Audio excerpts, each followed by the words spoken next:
For 12 years, the old man at the end of my bar never spoke a word beyond ordering his whiskey.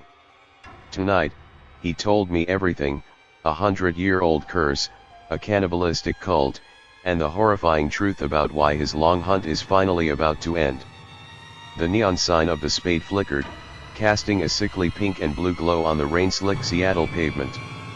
Inside, it smelled of stale beer, regret, and damp wool.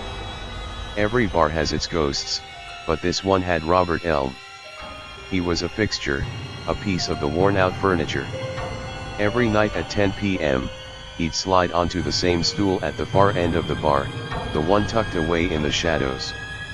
He'd place a few crumpled bills on the counter, his hands trembling just enough for you to notice, and whisper the same two words, the usual. I'd pour him a tall glass of Irish whiskey, no ice, and he'd make it last until the first hint of dawn threatened the sky. For 12 years, that was our entire relationship. I'm Jake, by the way. The bartender. To the regulars, Robert was just another sad old drunk, a man whose story had ended in the bottom of a bottle. But I saw something else in his wide, haunted gray eyes. It wasn't sadness. It was terror. A terror so old and deep it had become part of his bones. Tonight was different. A storm was raging, the kind that keeps even the most desperate souls at home. It was just me and him. The only sounds were the hum of the beer cooler, the drumming of the rain against the windows, and the frantic beating of my own curious heart. I decided tonight was the night. 12 years was long enough. I polished a glass, walked to his end of the bar, and leaned on the counter. Slow night, I said, trying to sound casual. Robert jolted as if I'd fired a gun. He slowly, mechanically, lifted his head. His gaze didn't just meet mine, it drilled into it. It was like looking into a deep, cold well.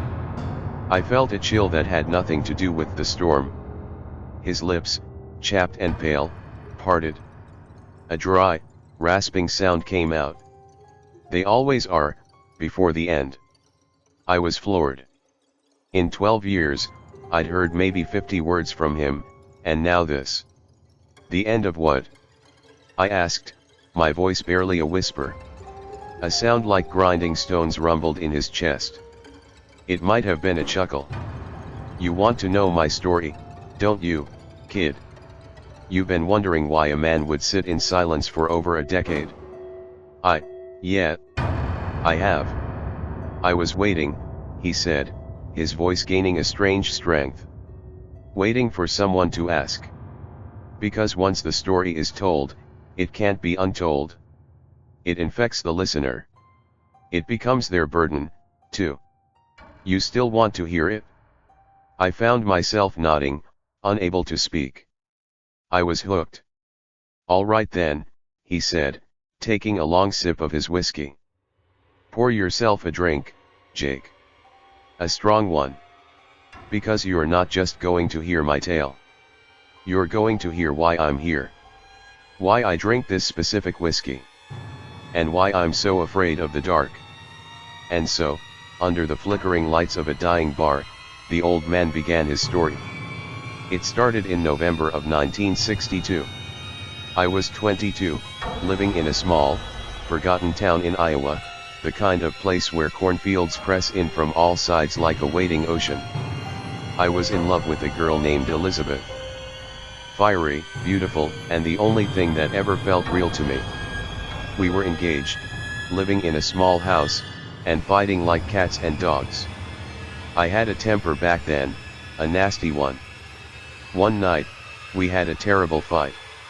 I can't even remember what it was about now. All I remember is the sting of her words and the sight of her driving away, leaving me on the side of a long, dark country road. Find your own way home, you monster, she screamed. I was lost. Not just on the road, but in my own head. I stumbled off the asphalt and into one of the cornfields, a labyrinth of rustling stalks under a cold, silver moon. I was screaming her name, punching the corn, my knuckles splitting open. I was a wounded animal, howling at a world that didn't care. I walked for what felt like an eternity until I collapsed in a small, barren clearing in the middle of the field, a perfect circle of dirt where nothing grew. I cried until I had no tears left, and then I slept. I was woken by a sound. A soft, gliding sound, like silk being dragged over dry leaves. I bolted upright, my heart hammering against my ribs. A figure emerged from the corn. It was tall, impossibly tall, wrapped in a shimmering black cloak that seemed to drink the moonlight. It didn't walk, it floated towards me, its feet shrouded in shadow. Its hands were pale and wrinkled, with long, sharp-looking fingernails. Its face was hidden deep within the cowl of its hood.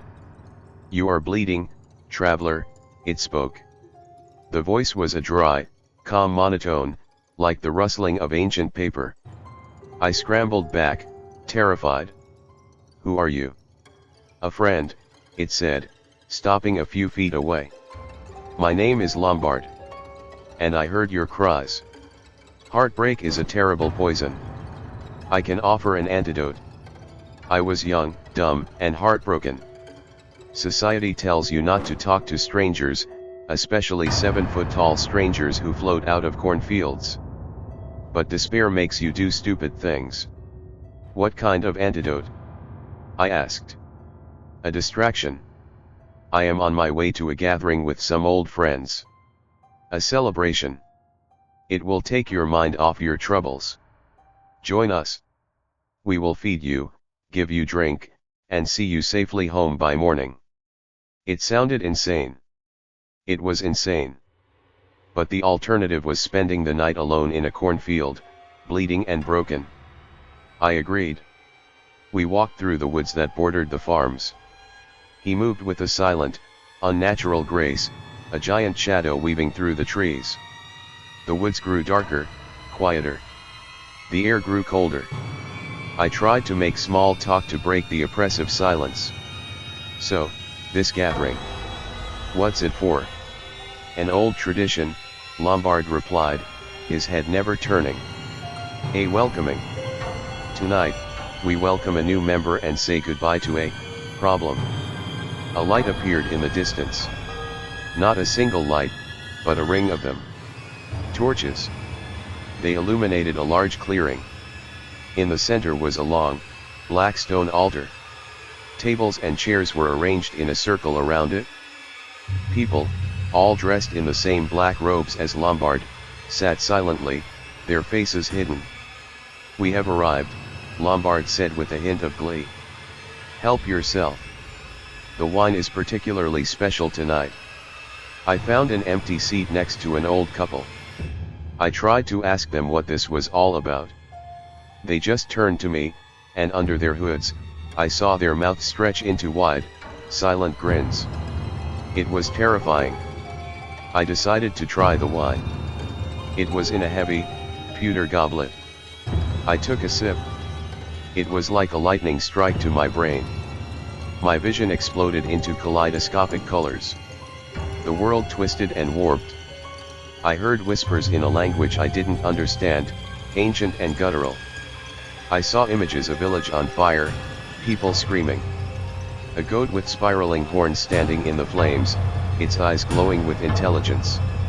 I choked, dropping the goblet. The wine inside wasn't red, it was thick and almost black. The old woman next to me finally spoke, her voice a cackle. "It burns the first time. It's just purifying you." A bell rang, and everyone stood in unison. Lombard guided me to the center of the clearing, right in front of the stone altar. "It is time," Lombard whispered, his hand on my shoulder feeling as heavy as lead. "This is just a formality. To welcome you. Kneel." Every instinct screamed at me to run, but my legs wouldn't obey. It felt as if the ground itself was holding me in place. I knelt before the altar. The robed figures formed a tight circle around me, and they began to hum, a low, droning chant that vibrated in my chest. Lombard stepped behind the altar. He raised his arms, and the chanting stopped. "Brothers and sisters of the Black Circle, he boomed, his voice echoing through the trees. For generations, we have sought the end of the curse.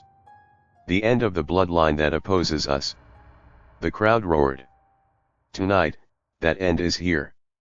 Tonight, we welcome the last of our enemies into our fold, to be reborn in blood and fire. I present to you the Pale. A cold dread washed over me. I was the Pale. This wasn't a party. It was a trap. One of the members, a younger man, scurried forward. "My Lord Lombard," he whispered urgently. He did not drink the purifier. I saw him spill it.